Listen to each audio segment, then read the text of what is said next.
Bueno, buenos días con todos, colegas y maestros.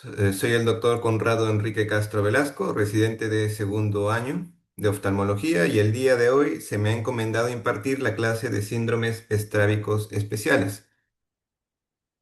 Como docentes que están regulando esta presentación, tenemos al doctor Víctor Manuel Villarcalvo y a la doctora Mónica Edith Rosas Joya. Si en algún momento consideran pertinente detenerme para poder dar otras explicaciones, por favor me lo hacen notar por el Zoom porque no tengo tan buena señal. Con un mensaje, o mejor si me hablasen, para poder interrumpir la presentación cuando sea necesario.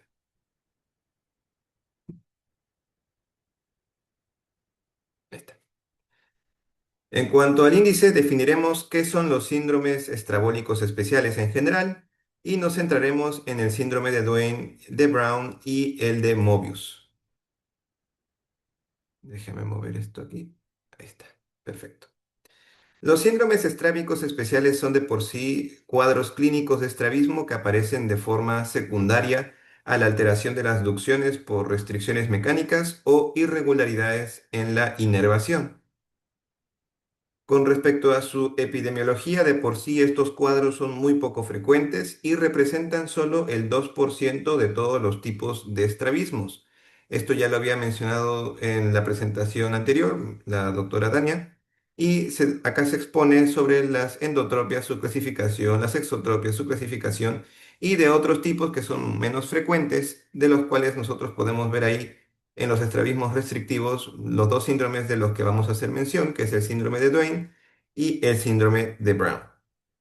Como otros ejemplos de los síndromes estrábicos especiales tenemos, bueno, el Duane, el Mobius, el Brown, pero también tenemos la parálisis monocular de la elevación voluntaria, la fractura por estallamiento de la órbita y un estrabismo tiroideo.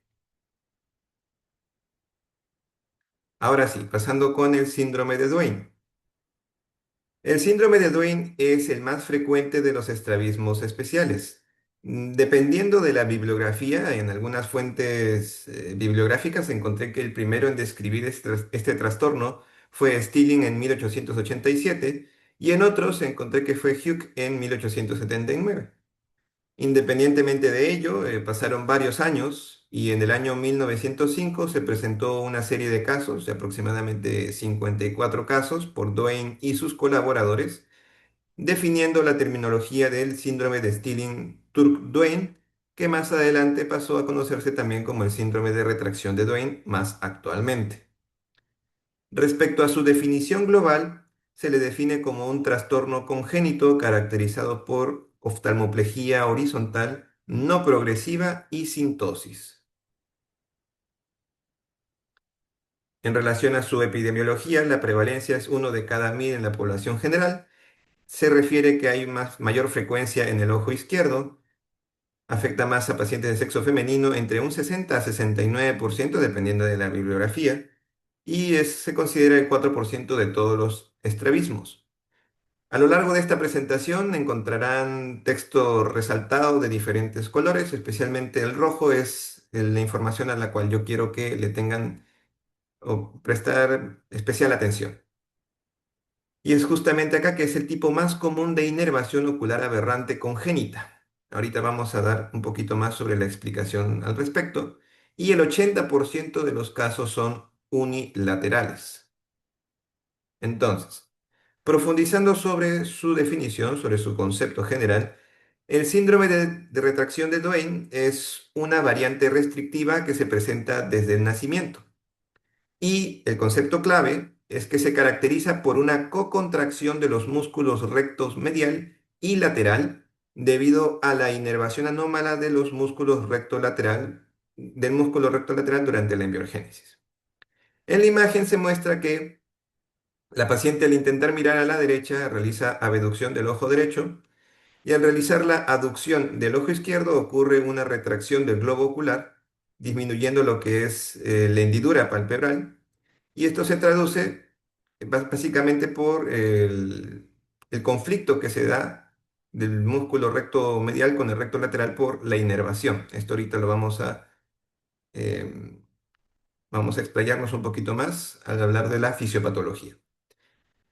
Y en este caso también, al girar la mirada hacia la izquierda, el acortamiento de la hendidura palpebral es más notoria todavía más en el ojito izquierdo. Entonces, como cuadro clínico general, puede presentarse una retracción del globo ocular en aducción, una limitación variable o ausente de la abducción, una restricción variable de la aducción y elevaciones de upshot y depresiones de downshot variables. Ahora, les pongo estas características clínicas generales primero, ya que el síndrome de Duane tiene variantes y clasificaciones, y dependiendo del tipo de Duane que sea, la clínica que se manifiesta puede variar. Entonces, hablemos un poco sobre la fisiopatología.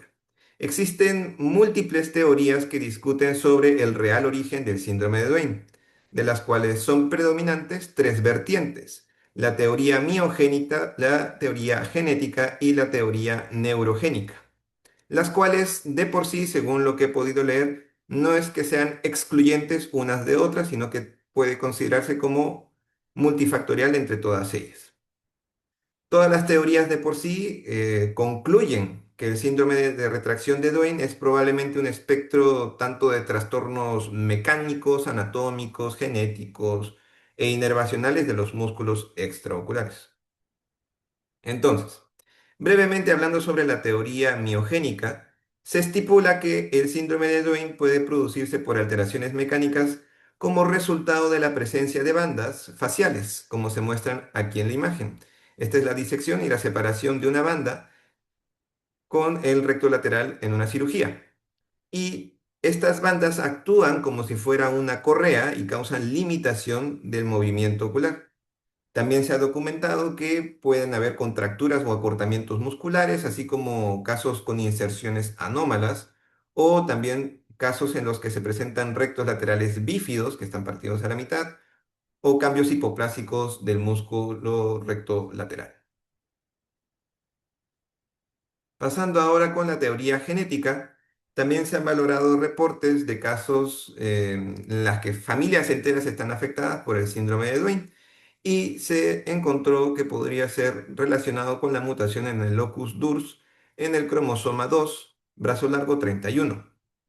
En estos estudios se establece que el síndrome de Duane es de tipo autosómico dominante y que se ha podido relacionar con otros tipos de síndromes como el síndrome de Goldenhar, que se asocia con otras alteraciones, y la anomalía de Klippel-Feil, que se asocia también con fusión de vértebras cervicales. Ahora, la teoría neurogénica, y es la teoría sobre la que voy a realizar mayor énfasis en esta exposición, y es en la que se piensa que las alteraciones terógenas que podrían haberse presentado durante la embriogénesis, específicamente entre las primeras 4 a 8 semanas de vida intrauterina, los primeros 2 meses, ha habido alguna alteración que haya podido provocar una inervación anómala. Se evidencia una ausencia o hipogenesia del nervio abducens y puede haber una inervación anómala del nervio oculomotor común, el tercer par. Ya sea la presencia o ausencia de uno y el refuerzo del otro, ya sea parcial o completa, va a definir más adelante el tipo de Duane que está presentando el paciente. Entonces, según la clasificación de Hoover, el cual es una clasificación que se basa en la respuesta electromiográfica de los músculos extraoculares, se dividió el síndrome de Duane en tres tipos diferentes. Comenzando así, tenemos el tipo 1. He puesto acá generalidades en general y la patogenia específica con rojo para que lo puedan recordar. Como generalidades, es el tipo de síndrome de Duane más frecuente, así como también la más comúnmente confundida con una parálisis del sexto nervio craneal. Ahorita vamos a explicar por qué. En cuanto a su patogenia, es una hipoplasia. Déjenme ver si puedo poner un puntero. Ahí está. En cuanto a su patogenia, se demuestra que tiene una hipoplasia del sexto nervio craneal, que esa es la razón por la que estoy colocando esta imagen que me pareció interesante, ya que el sexto nervio craneal se muestra como débil o hipogénico, ausente o hipoplásico, hacia el recto lateral que debería estar normalmente siendo inervado por el mismo.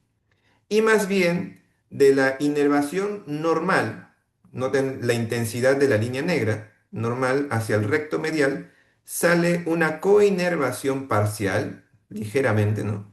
Del propio tercer nervio para darle ayuda al recto lateral en su movilización. Entonces, en la clínica predominante del tipo de Duane 1, se presenta un conflicto con la ley de Sherrington, porque la ley de Sherrington se menciona que hay una inervación recíproca, o sea, cuando un músculo agonista se contrae, el antagonista se relaja, en el mismo ojo, claro está. Y se presenta una limitación a la abducción. Se presenta una ortoforia o ligera endotropia y una aducción relativamente conservada. Entonces, en esta imagen, a forma de ejemplo, perdón, en esta imagen, a forma de ejemplo, se puede apreciar que en la posición primaria de la mirada se encuentra en aparente ortoforia, ¿no? El reflejo de Hirschberg se encuentra central y en la imagen B, al dirigir la mirada a la izquierda, hay una limitación de la abducción del ojo izquierdo. Como podemos ver, el ojo derecho sí llega a ser una aducción completa y el ojo izquierdo más bien se queda. Desde este punto de vista, ya más adelante les voy a mostrar con otros ejemplos, e incluso un caso que tiene el doctor Villar, pero en este caso en específico quería demostrar por qué o cómo deberíamos de diferenciarlo de pacientes que tienen parálisis del sexto nervio. Desde este punto ya podemos ir analizándolo, ¿no? Los síndromes de Duane se tratan de compensar con leves posiciones compensatorias y en la mayoría no llegan a tener diplopia. Y en cambio, los pacientes con cuadros floridos de una parálisis del sexto nervio craneal habla mucho de o llama mucho la atención la endotropia remarcada que se presenta en la posición inicial. Acá más bien lo vemos que se presenta o se conserva una ortoforia aparente. Entonces, ¿son realmente estos cuadros tan raros? A mí actualmente ya me llegó uno de estos casos cuando estuve en mi rotación en Manzanillo en el año pasado. Este paciente es un hombre de 40 años de edad, 40 años, sí, 40 años, que acudía por resequedad ocular y mencionaba que desde que era niño los doctores le dijeron que no iba a poder girar la mirada en abducción con el ojo derecho, haciendo un acercamiento mayor. En la imagen, en la posición primaria de la mirada, pues se denota una ortoforia aparente. Y en la imagen de la izquierda, en la cuarta posición secundaria cardinal, al momento de dirigir su mirada a la derecha, hay una limitación de la abducción del músculo recto lateral. Y el músculo recto medial del ojo izquierdo se mantiene normal. En cambio, cuando estamos pasando a la sexta posición secundaria cardinal, al momento de dirigir la mirada para la izquierda, hay un estrechamiento significativo de la hendidura palpebral, denotando esto como la batalla que realiza el ojo al tratar de romper la ley de Sherrington.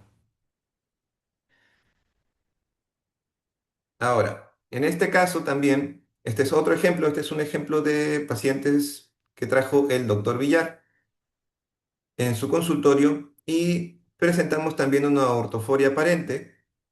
Y al momento de nosotros identificar la limitación para la abducción se presenta tanto en el ojo derecho como en el ojito izquierdo.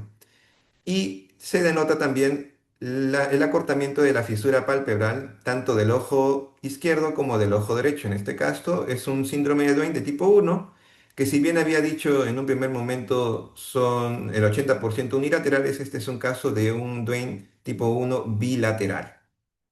No sé si el doctor Villar desee mencionar algo sobre este caso en particular. Así lo dejamos de visto por el tiempo. Vale, doctor, perfecto. Entonces, pasamos ahora con el Duane tipo 2. A esto, yo en las generalidades le mencioné que hay un mayor tono muscular del recto lateral. ¿Por qué? Porque en la patogenia vemos de que todavía hay presencia normal del sexto nervio craneal. De por sí está inervándose de forma normal. Y aparte tenemos el reforzamiento de la inervación aberrante por parte del tercer nervio craneal. Entonces se encuentra doblemente inervado el recto lateral, por lo que este tipo de pacientes no dispone tanto de problemas para la abducción, sino para la aducción. Y hay una mayor fuerza sobre el recto lateral, así que estos pacientes en la clínica general tienden a presentar una ligera exotropia. Entonces, en la clínica predominante, lo que había mencionado, la limitación de la aducción es lo más importante. Se presenta ortoforia o ligera exotropia y la abducción se encuentra conservada. En este ejemplo mostrado tenemos una paciente que en la posición primaria de la mirada hay una ligera desviación en exotropia del ojo derecho. Y acá en la izquierda tenemos que en la cuarta posición, 2, 3, 4, en la cuarta posición secundaria cardinal, al momento de dirigir su mirada a la derecha, no hay una limitación de la abducción del ojo derecho y de la deducción del ojo izquierdo, aunque sí hay una ligera hipertropia del ojo izquierdo. Y esta es la imagen a la que quiero que se fijen. En la sexta posición secundaria cardinal, al momento de dirigir su mirada a la izquierda, hay un estrechamiento de la hendidura palpebral del ojo derecho y no logra realizar la aducción de forma correcta o completa. En cambio, la abducción del ojo izquierdo sí se mantiene con normalidad. Ahora, el Duane tipo 3. A esto yo lo he categorizado bueno, en mi opinión, es una batalla civil, ya que el recto lateral y el recto medial se encuentran inervados con la misma intensidad, con una coinervación completa del tercer nervio craneal, y es prácticamente su propio enemigo, porque trata de girar hacia un lado y con la misma inervación está tratando de girar hacia el otro, lo que genera una limitación tanto de la abducción como de la aducción. Y se acompaña también con una hipoplasia del sexto nervio craneal. En cuanto a su clínica predominante, lo que había mencionado, de la limitación de la abducción, tanto como de la aducción, se puede presentar una ortoforia o ligera endotropia. Y describiendo la imagen en pantalla, tenemos que un paciente en posición primaria de la mirada se encuentra en aparente ortoforia. Y cuando pasamos a la posición cuarta, la cuarta posición secundaria cardinal, al momento de dirigir la mirada a la derecha, el ojo derecho pues realiza la abducción del recto lateral derecho normal, pero con el ojo izquierdo sufre de un acortamiento de la fisura palpebral importante y además se manifiesta lo que se conoce como una elevación variable o también conocido como upshot del globo ocular izquierdo. Por otro lado, acá en la sexta posición secundaria cardinal vemos que el recto medial del derecho es normal y vemos una limitación de la abducción del recto lateral izquierdo. No llega completamente a generar la abducción completa. Entonces, ahora vamos a definir qué es exactamente el upshot y el downshot, porque me parece que son conceptos importantes, especialmente en este tipo de pacientes, de comprender. Como definición general se definen o se describen como elevaciones y depresiones variables del globo ocular debido al efecto mecánico del recto lateral al contraerse durante la aducción. Yo de forma simplificada lo entendí de la siguiente manera. El paciente intenta realizar aducción con el ojo afectado, en este caso es el ojo izquierdo. Entonces, trata de llevar el ojo en aducción, se ejecuta la acción y se dirige el ojo hacia la dirección deseada. Sin embargo, a su vez inicia la contracción del recto lateral y ésta actúa como si fuera una correa. Esto es a lo que yo quise poner semejante como cuando se detiene un caballo con la correa. Bajo esta propia contraposición puede resultar en la derivación del movimiento ocular de forma brusca, tanto ya sea para arriba o ya sea para abajo. Esto tal vez me hubiese gustado más explicarlo en forma presencial, pero bueno, es lo que tengo aquí en forma virtual. La fuerza o la forma brusca en la que se produce el upshot y el downshot va a depender mucho de la cantidad de fibras musculares que se encuentren inervadas por el tercer nervio craneal en por sí. Aquí les presento un resumen de los signos clínicos de tanto el Duane tipo 1, el tipo 2 y el tipo 3. Abajo les dejo el artículo en el que se cita para que lo puedan estudiar con mayor tranquilidad sobre los signos clínicos más importantes de cada uno de estos. Ahora, para el tratamiento del síndrome de Duane, por lo general, se es conservador.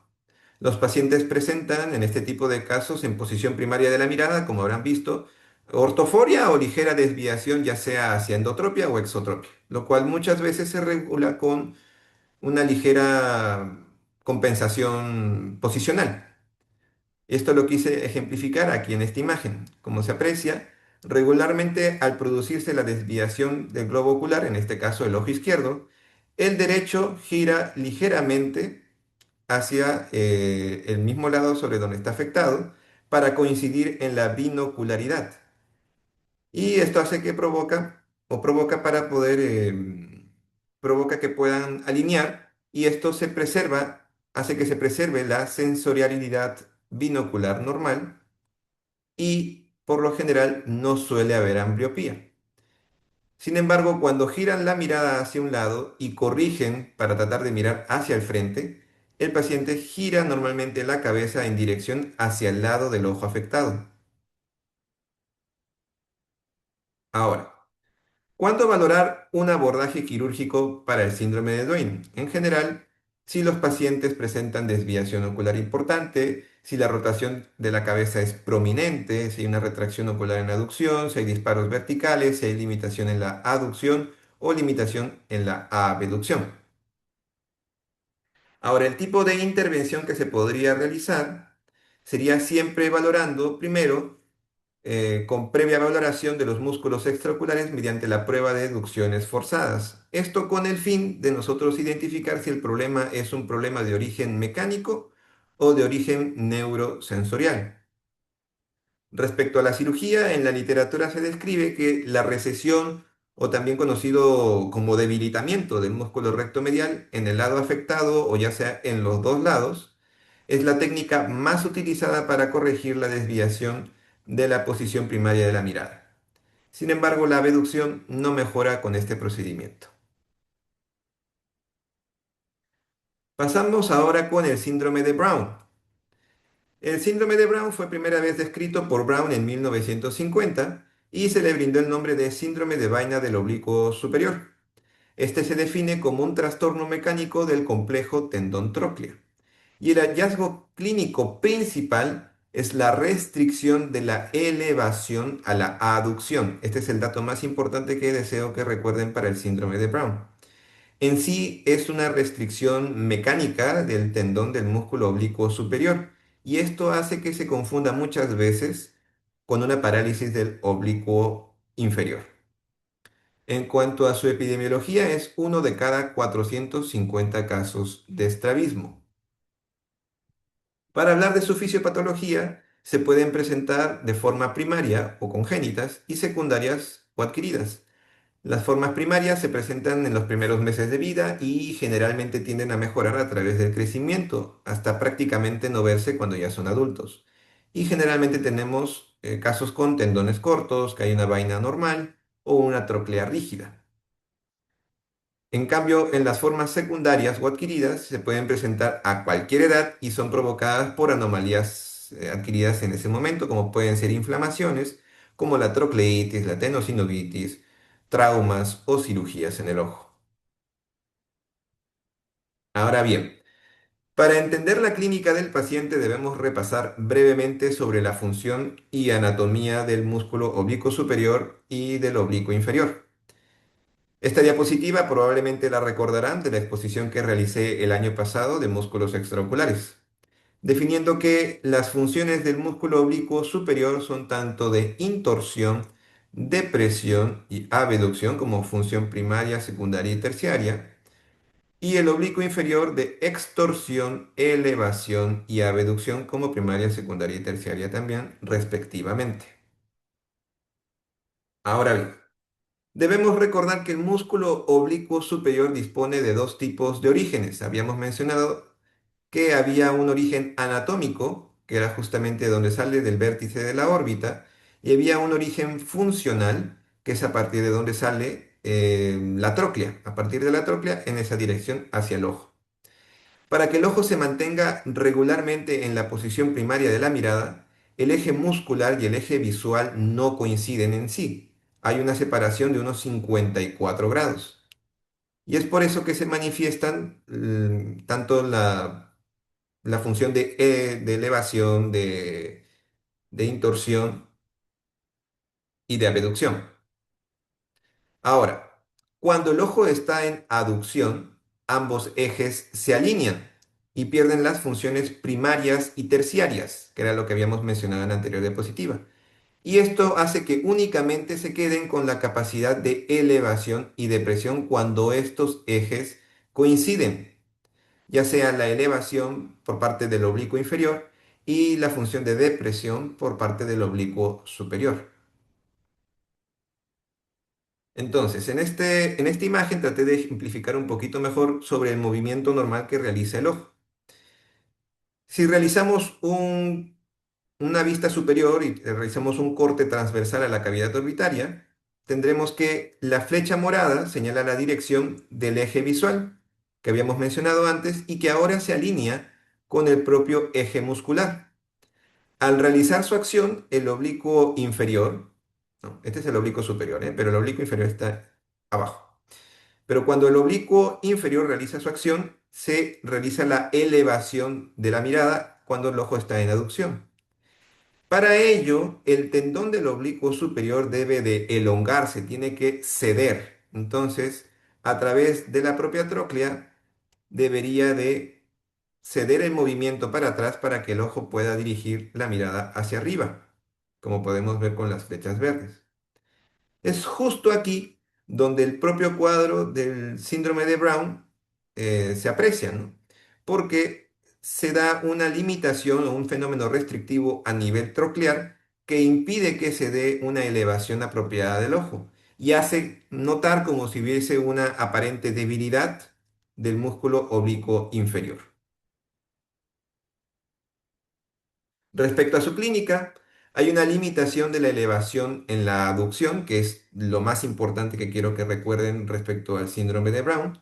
Y además de ello, tiene una divergencia en la mirada hacia arriba, puede simular incluso un patrón en V.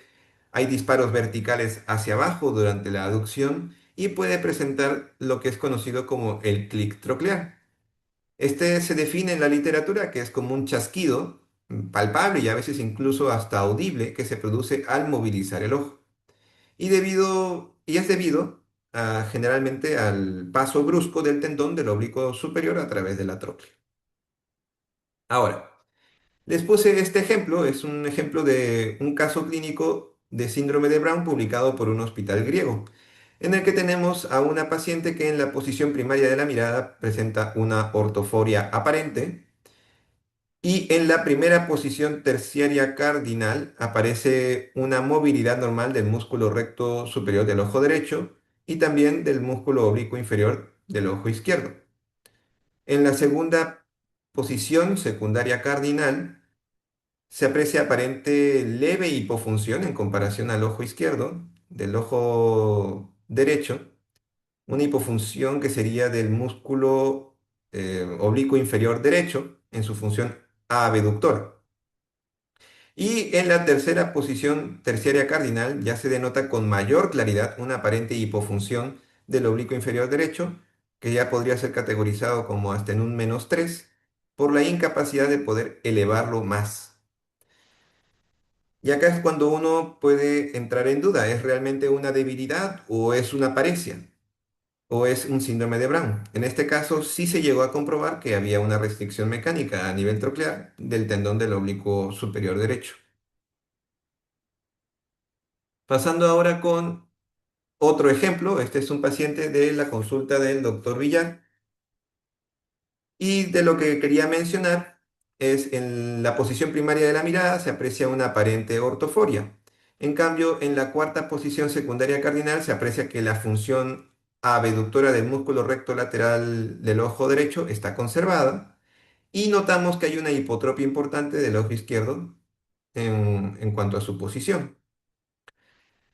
En la sexta posición secundaria cardinal se aprecia que la función aductora del recto medial del ojo derecho se conserva, pero evidenciamos que hay una hipotropia del ojo izquierdo. Respecto a la primera posición terciaria cardinal, se aprecia la función del recto superior derecho normal y más bien vemos una hipofunción importante del oblicuo inferior izquierdo, como si fuera un -3 o un -4 aparentemente. Y Cuando pasamos a la segunda posición secundaria cardinal, se aprecia una correcta función del músculo recto superior derecho y oblicuo inferior derecho, aunque en el ojo izquierdo da la apariencia de una hipofunción abductora del oblicuo inferior izquierdo. Esto es más que todo para poder ejemplificar la desviación importante que se presenta y da una aparente debilidad del músculo oblicuo inferior. Ahora, para diagnósticos diferenciales importantes, es importante descartar que haya una parálisis del músculo del oblicuo inferior, que pueda haber una fractura de órbita que pueda estar generando un atrapamiento del músculo y esto esté generando la limitación a la supraversión, y que también puedan presentarse síndromes de fibrosis congénita en los músculos extraoculares o también un cuadro de miastenia gravis.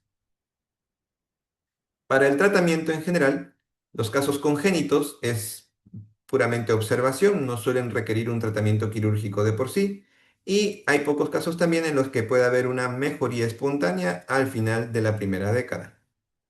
En cuanto a los casos adquiridos, el tratamiento principal es dar el tratamiento a la causa subyacente, lo cual es generalmente causas inflamatorias, y se les da corticoides vía oral o ya sea también incluido más o menos una inyección cerca de la tróclea también.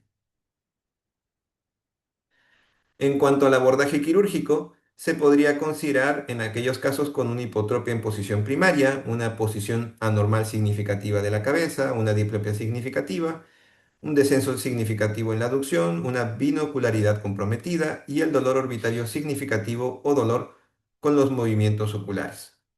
De por sí, hay procedimientos para poder debilitar o alargar el tendón del músculo oblicuo superior para facilitar el movimiento del músculo en sí. Y acá yo les había traído un video, bueno, que ya, bueno, no sé si es por el puntero. Les traje un video que ya lo pueden ver más tarde en casa, por cuestiones de tiempo de la exposición, que habla sobre la técnica para el alargamiento del músculo oblicuo superior.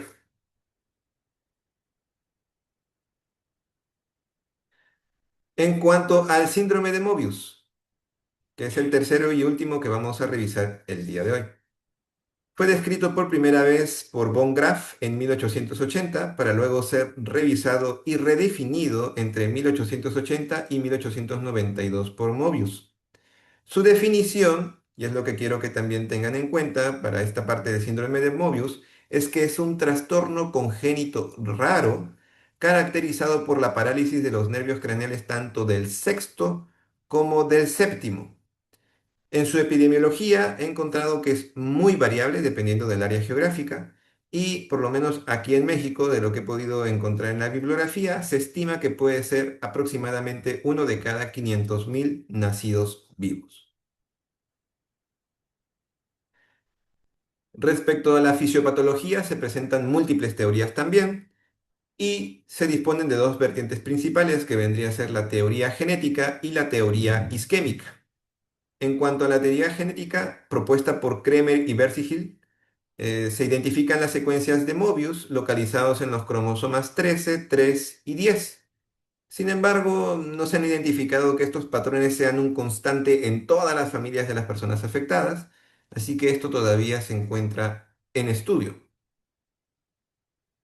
Respecto a la teoría isquémica, se sugiere que hay o hubo una disrupción en el flujo sanguíneo importante durante el desarrollo embriológico. Se asocia muchas veces con el uso prenatal de misoprostol como un generador de un evento isquémico en el cerebro embrionario. Ahora bien, si bien estas dos son las posturas más comúnmente encontradas, todavía no se puede justificar que todos los casos sean por lo mismo. El síndrome de Mobius de por sí todavía se considera de una fisiopatología un tanto desconocida o idiopática.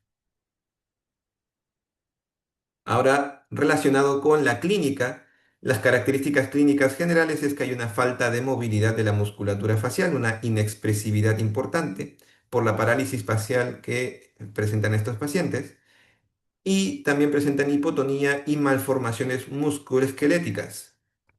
¿Cómo qué malformaciones se podrían asociar? Ya sea sindactilia, ectrodactilia, hemimelia o algunas alteraciones bucofaciales, como las que se podrían presentar también como la micrognatia, la cual es una mandíbula inferior que es más pequeña de lo normal, un paladar hendido, una óvula bífida o incluso anomalías auriculares. Pasando ahora sí con las características oftalmológicas, lo más importante a resaltar es la limitación a la abducción. ¿Por qué? Por la falta de inervación del sexto nervio craneal y hay una preservación de la aducción desde la línea media hacia adentro. Esto es importante y lo mencionaré también más adelante. Hay una limitación de las versiones horizontales, puede haber endotropia y hay una retracción ocular en aducción y así como limitación de los movimientos verticales. Con la limitación de las versiones horizontales, no hay ni abducción ni aducción voluntaria muchas veces en estos casos. Sin embargo, se conserva el movimiento de convergencia, lo que hace que haga una aducción paradójica y mantenga como una aparente endotropia también. Se asocia muchas veces a parálisis faciales. La parálisis facial es bilateral y es un signo definitivo y concluyente que nosotros tenemos que apreciar en estos pacientes. Se produce ausencia de la expresión facial y los pacientes tienen mucha dificultad para demostrar emociones. Sin embargo, pese a la apariencia externa que manifiestan estos pacientes, la inteligencia que se presenta en ellos es totalmente normal. Respecto a la endotropia manifiesta, es un signo clínico que sí se podría encontrar en estos casos de magnitudes de 30 a 75 grados y también, aunque de forma un poquito menos frecuente, coexistir con una ortotropia en algunos pacientes. Les tengo aquí tres casos, bueno, tres imágenes. Una imagen A en la que se demuestra la endotropia por parálisis bilateral del sexto nervio craneal. En la imagen B, el cierre palpebral defectuoso por parálisis del séptimo nervio craneal, más que todo recordando que el músculo orbicular es el que nos ayuda también a la apertura del ojo. Y en la imagen C, la lengua hipotrófica por parálisis del nervio hipogloso. Para el diagnóstico, que sería principalmente clínico y genético, nunca debemos de olvidar de poder realizar las succiones forzadas en estos pacientes para corroborar si es que es de origen neurológico o mecánico. En cuanto al tratamiento, generalmente estos casos pueden llegar a mantener visión binocular y una estereopsis reducida, y los casos con endotropia pueden producir supresión o fijación alternante. En cuanto al tratamiento quirúrgico, la recesión del músculo recto medial puede mejorar la endotropia de ángulo amplio y, sin embargo, los resultados pueden ser limitados por la contractura muscular que presentan en ellos.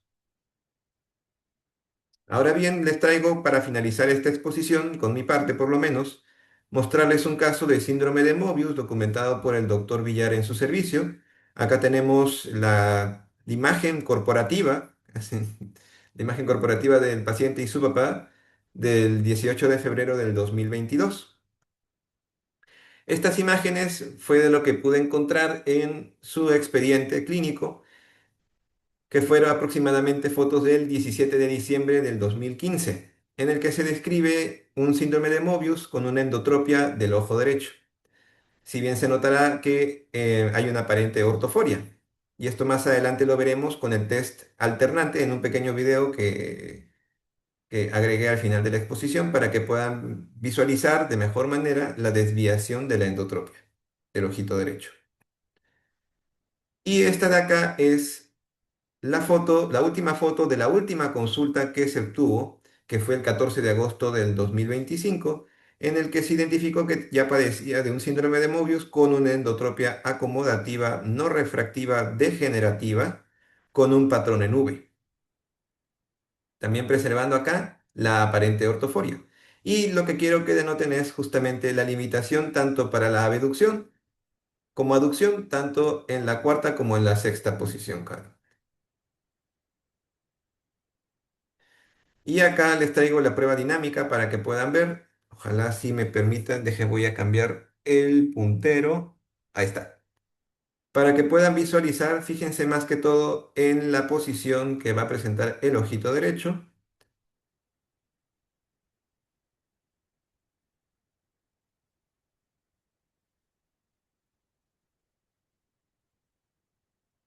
y se volvió a fijar. Se ocluye nuevamente, se rompe la fusión y nuevamente llega la endotropia y él lo trata de corregir nuevamente.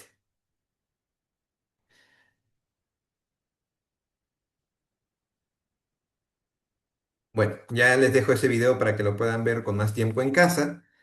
Eso sería todo de mi parte con esta exposición y disculpen que haya tenido que correr un poco, más que todo por límites de tiempo. Muchas gracias.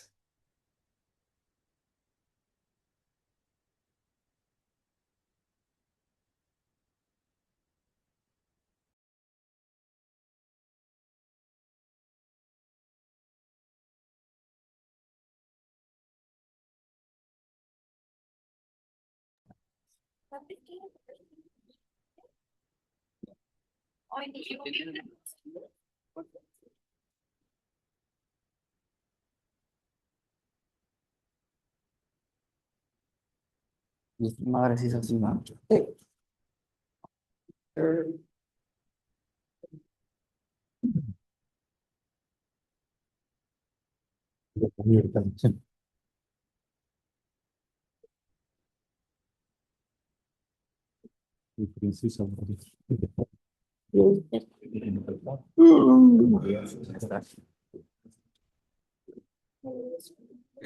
¿Algún comentario por parte del doc? Ya se fue. No, no te Ah, creas. bueno. Que va al baño a obrar. Algo